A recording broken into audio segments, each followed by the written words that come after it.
Did you know, statistically, something like 50% of people have failed their New Year's resolutions by day 15 of January? Wild, right? So that's why I encourage you to be like me and don't start your goals until February. Hi, I'm Nicole from Little Grove. I'm a regional gardener based in Western Australia, and today I'm going to be sharing with you the 3 goals that I have set myself for my houseplants in 2023.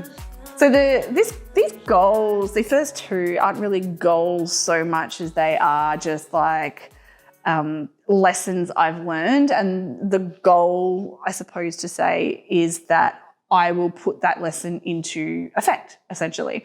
So the first lesson that I've learned, and it's going to sound really stupid, is when I first started my plant journey. So for those who aren't familiar, I started in around 2019, right before COVID hit, and I wasn't crazy by any means. I think the bug really bit me probably 2021. So people are returning out in the world, and so their plant goals are sort of changing accordingly.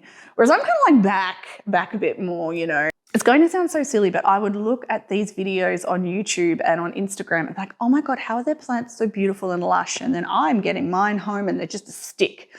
And I've now realized that's my bad, because you're meant to put more than one cutting in the pot. So for example, here is a lovely philodendron painted lady that I've just pulled out from its little sphagnum mox prop box, and you can see there's actually 2 in there. So it just looks a lot more full and happy and healthy, and I will eventually stake it up, but for now I'm really looking forward to the pot being filled out rather than just like this big giant pot and one little plant. And I will show a picture of my Anthurium so you get the idea of what I'm not looking for in 2023.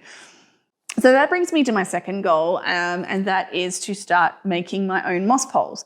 So what I'm about to show you is a horror, and I apologize to anyone who is passionate about moss poles. This is the best I could do with the tools I had available at the time, but it's bad. So I finally made my first sphagnum moss pole.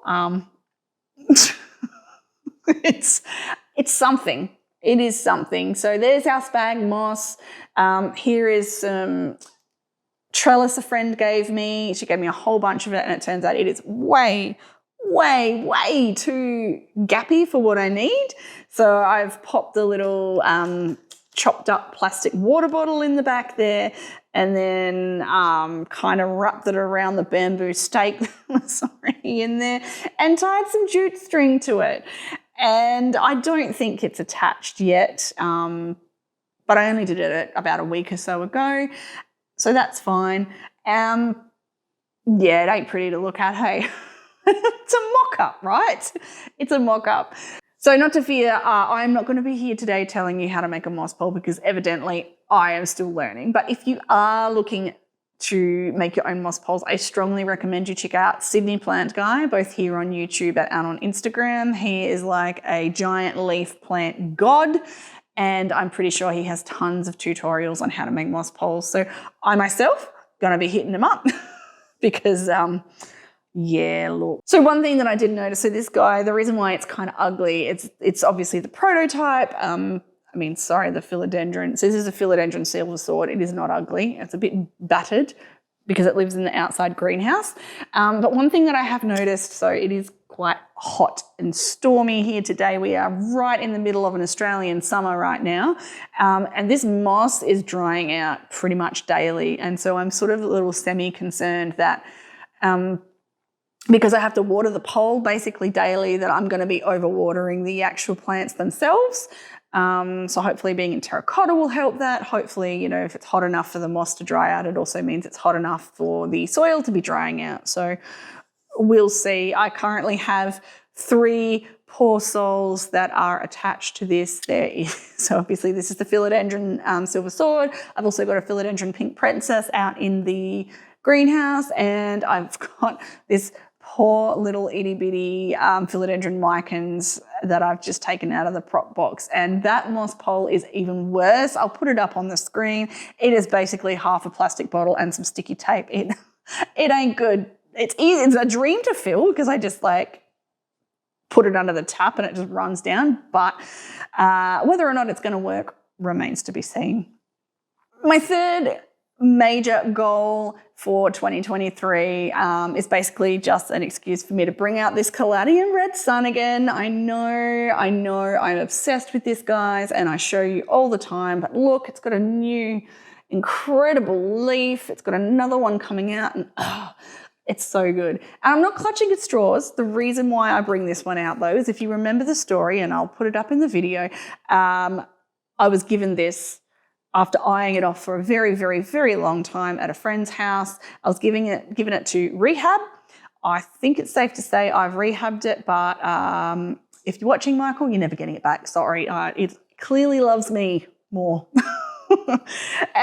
So the reason why I bring this up is I want to start in 2023 being more social with my plants, and that means doing more plant swaps. That means being more active on Instagram and even here on YouTube. And I'm very proud of myself in that I've wanted to run a plant swap for so long, and I've actually taken the plunge, and I've posted in a few public Facebook plant groups asking if there'd be any interest in a plant swap, and I was completely overwhelmed by the interest. People are so keen for it. I've had someone suggest a venue where I can host it. I've also had a horticulturalist reach out and offer to catch up for a chat over coffee and share lessons that they have learned from running their own events in bigger places. And I'm just really excited to see the planting community come together, do some trades in a really nice, friendly atmosphere, and just get to know more people who are into this hobby as much as I am. And it's going to be really cool. And not to mention, who doesn't love getting some, free plants, right? It's going to be interesting to see. I am curious to see what people do bring. So I've already had some people going, oh, can I just bring cuttings? Or I'd like to bring seeds. And I'm like, you know what? Let's just go. Let's just see what happens. And it should be very exciting, and I can't wait. And I can't wait to share more stuff on Instagram in particular too. I feel like 2022, just from a personal note, I was very passive. I was very, woe is me, stuff is happening, everyone's living their lives around me, why aren't I doing anything cool? And it's like, well, you can't just sit around and wait. You've got to go out there and you've got to, seize the day. And obviously this is something I enjoy. It's something I enjoy talking about, or I wouldn't be doing it to a camera right now. So it makes sense to take that to the next level and start meeting new people who are also into this as well. So yeah, I think that's about it. Like I said earlier, I'm not really a goals person. These are more just lessons and things I've learned, and I want to start implementing better in 2023. So that's it from me. If you've enjoyed this video, please consider liking and subscribing to the channel. It really helps me out. And if you have any planty goals you're focusing on in 2023, I would love to hear about them. So please let me know in the comments what your aims are. That's it from me. I've been Nicole from Whittle Grove. Enjoy the garden. I can't say enjoy the garden, that's Gardener Scott's line. Happy planting. It's like a drink. Like, yeah, cheers, bro.